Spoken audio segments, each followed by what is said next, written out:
السلام عليكم ورحمة الله وبركاته. أهلا بكل مشاهدين ومتابعين قناة الكرة مع صبري.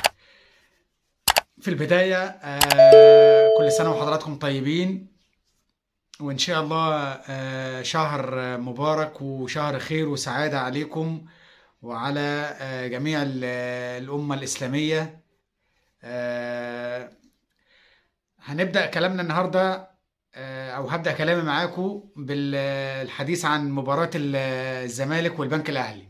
وطبعا المباراة انتهت بفوز البنك الأهلي استكمالا لسلسلة الفشل الذريع، استكمالا لمنظومة أقول إيه، منظومة الفساد، فساد الصفقات، فساد السمسرة، فساد العمولات. ده اللي الزمالك بيحصده من الأخطاء اللي حصلت، حصاد الفشل، حصاد السمسرة، حصاد العمولات بتاعت الصفقات بيصب دلوقتي لنادي الزمالك فقدان. دلوقتي كام بطولة؟ 5.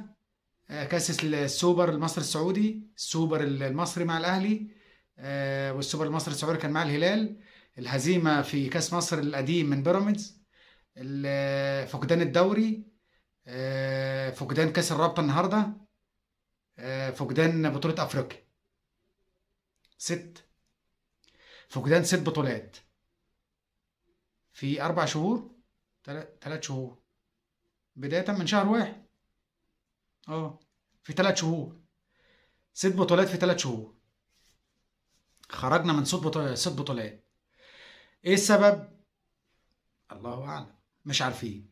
السبب مدير الفني، ثبت النهارده ان هو مش هو المدير الفني.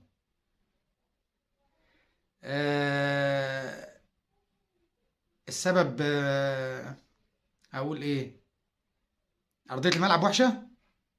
السبب ايه؟ الفلنات واسعه عليكم، ولا السبب ايه؟ ما احنا مش عارفين السبب ايه. السبب ان انتوا مش لعيب، ان انتوا تحط فيكم ارقام ما ينفعش تتحط فيكم، ان انتوا بيتقال عليكم لعيبه والناس بتتصور معاكم علشان اسمك مرتبط بنادي الزمالك. اسمك انت كشخص تافه اسمك مرتبط بنادي الزمالك. تخيل لما اللي يكون كابتن الفريق النهارده الولد اللي اسمه عمر جابر، ابن النادي ايه. يعني انا مش عايز اغلط في رمضان عشان خاطر يعني انا مش عايز اخد سيئات بسببك انت. ابن النادي ايه؟ هو نادي الزمالك ده ملجأ عشان خاطر ابن النادي واحد واحد كان فاشل اصلا، كان بيلعب عشان خاطر زميل محمد صلاح، بيلعب في المنتخب، ولا عشان كان صاحب محمد صلاح، سافر بازل فشل فيها. وانت لو فيك الخير كان الفريق اللي بره سابك وجيت بيراميدز. ده بيراميدز ما صدق ان هو رماك لينا، ما صدق ان احنا يعني جبناك شروه مع دونج. شروه، عارف الشروه اللي هي الحاجه اللي ملهاش لازمه كده. خد الشيله دي، خد. كابتن ايه يا ابني؟ انت كابتن ايه؟ انت بتلعب عشان خاطر مين انت؟ انت لابس فانيله نادي الزمالك وحط اشاره الكابتن على كتفك ليه؟ بناء على ايه؟ قائد مفيش، لعيب مفيش. ده انت يا ابني انت خلاص قربت على الاعتزال وما عندكش خبره. يعني متخيل واحد في السن اللي انت فيه والفرق اللي لعب فيها كلها وما عندكش خبره لحد دلوقتي، اكنك لاعب شباب، لاعب يعني لسه ارعن، بلغه الكوره ارعن. والله العظيم حرام عليكم، انتوا جبتوا اسم النادي في الارض. يعني اسم الزمالك بينزل في الارض بسبب شويه الكسر اللي امير بيه جابهم. الله اعلم طلع له كام من وراه. مصطفى شلبي مين، ولا عمر جابر مين، ولا دونجة مين، ولا السيسي مين، ولا اشرف رؤى مين؟ حرام عليكم يا اخي، الناس دي بتلعب باسم الزمالك. انا مش متخيل، والله العظيم انا ما متخيل الناس دي بتلعب باسم الزمالك. يعني خلاص انت هتفشل تاني، هتروح فين؟ الناس دي هتفضل يعني هيفضلوا مستمرين معانا لحد نهايه الموسم. الله اعلم.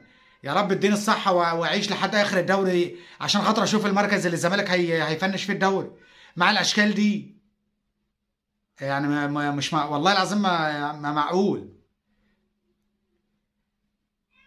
وبنعيب على لعيبه الاهلي؟ لا والله، يعني لعيبه الاهلي لما بتخفق في مباراه، الجمهور نار نار، بيضغط على اللعيبه، بتنزل تاكل النجيله في الماتش اللي بعده. وهتتفرجوا على ماتش الاهلي والهلال لما يبقى الاهلي في ايده فرصه الصعود، مش هيفرط فيها. الفرصه كانت في ايد سان داونز والهلال، دلوقتي الفرصه بقت في ايد الاهلي، بقت الكره في ملعبه هو. هتتفرج لما الاهلي بيكون عايز الماتش هيعمل ايه. يعني لا، المباراه النهارده مفيش هجمه واحده، هجمه تروح على الجون في بين الثلاث خشبات، حكم تهديفي يعني لابعد الخيال. واحد قاعد في استوديو التحليل في قناه الزمالك، عضو مجلس اداره، بيقول لك هو ليه طلع سيف، وهو ليه ما اعرفش سيف. طب ما سيف كان بيلعب طول الشوط الاولاني. ايوه، يعني هو المشكله في ان هو طلع سيف؟ المشكله في ان هو طلع ناصر منسي، كان عايز اكينولا ينزل مع ناصر منسي، يعني يلعب باتنين مهاجمين. انت الزمالك، انت اسمك الزمالك، لو الناس دي نايمه صحوها. الناس دي لازم يتخصم منها فلوس، لازم تتجمد لحد اخر الموسم ويغوروا في 60 داهيه. الناس دي بتلعب باسم الزمالك وباسم جمهور الزمالك. والله العظيم انا مبسوط، الجمهور هتف في الملعب، قال شويه يعني مش عايز انطق الكلمه، وفعلا كلامهم صح. دول ما ينفعش يتقال عليهم لعيبه، دول فعلا شويه كذا كذا. كنا بنجيب لعيب من فيريرا ايه؟ لا، فيريرا مدرب، عمر المدرب ما فكره ما هيتغير، ولكن اللعيبه في العيب في القماشه اللي موجوده، والصفقات دي هو ما جابهاش، والتصريحات دي كانت على لسان مراته. هو ما كانش موافق على الصفقات دي. الصفقات دي جايه عشان خاطر العموله اللي من وراها، عشان السمسره. لما نادي الزمالك اصبح للسمسره، اصبح للعمولات، نادي البطولات والكيان الكبير اللي وراه جمهور بالملايين سواء في مصر ولا بره مصر، اصبح معمل تجارب اجرب فيه شلبي وجابر واكينولا ونضاي. دي صفقات؟ انت مش حاسس مين اللي مشي من عندنا؟ عمر الناس دي كلها ما تيجي في اسم طارق حامد ولا ساسي ولا بن شرقي.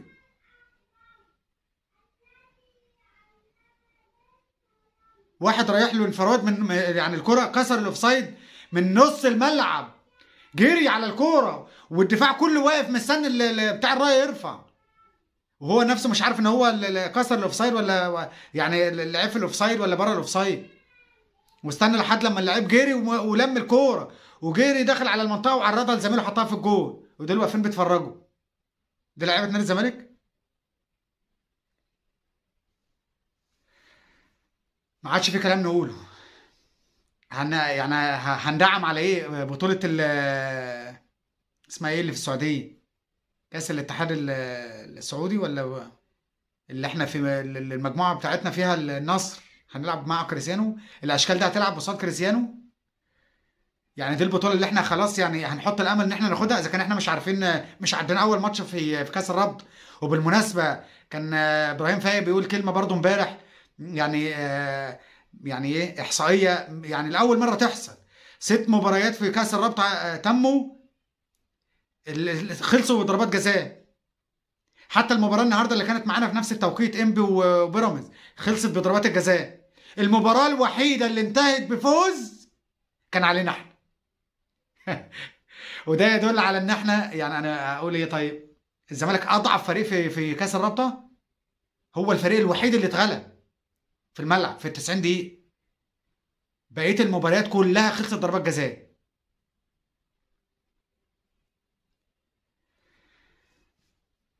ما عادش في كلام نقوله. اللعيبه دي ما تستاهلش دعم، اللعيبه دي ما تستاهلش الجمهور اصلا يقطع يعني تذكره ويروح يشجعها. والله العظيم في المباريات اللي جايه سواء في الدوري، ما خلاص الدوري باظ ضاع. والله العظيم في الدوري يلعبوا من غير جمهور. خساره خساره ان واحد من الجمهور يتعب ويحجز ويروح الاستاد يشجع العيال دي. مش لعيبه، دي عيال، دول عيال ما يتقالش عليهم لعيبه. موسم كارثي، موسم للنسيان.